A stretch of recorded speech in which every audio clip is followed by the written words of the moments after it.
et un des porte-paroles de la campagne Un bateau français pour Gaza. C'est important de le dire parce que je veux souligner à quel point, quand même, dans notre diversité, on a réussi à plus de 80 organisations à travailler pendant un an ensemble pour créer cet événement et pour pouvoir obtenir 2 bateaux français à la place d'un.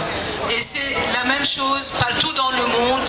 Pour la première fois peut-être, on a réussi vraiment à créer un mouvement international de solidarité avec la lutte du peuple palestinien et de condamnation sans appel du système colonialiste et d'apartheid d'Israël. Ce n'est pas uniquement briser le blocus de Gaza, demander sa levée d'abord parce qu'il est illégal et le briser symboliquement. Évidemment, c'est une priorité, mais aussi évidemment que nous voulons qu'elle s'inscrive dans cette lutte générale contre ce système colonialiste qui ne peut plus durer et qui ne durera pas.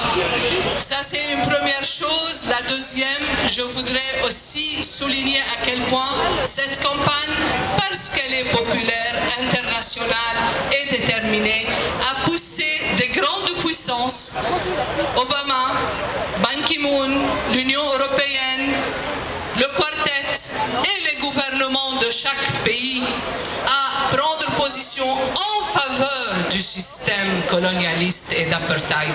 Il n'y a pas un autre mot. Ce n'est pas vrai que parce qu'ils ont peur pour la vie des gens qui ont décidé d'aller en mer briser le blocus qu'ils nous conseillent de revenir. C'est pour protéger Israël. Et ça, il faut le dire de façon claire. Et je crois que nous qui sommes ici sur Terre, nous devons aussi montrer notre détermination à nous battre ici contre cette complicité. Parce que c'est une complicité, elle protège Israël. Le gouvernement grec a été la garde-côte d'Israël, il n'y a pas aussi un autre nom.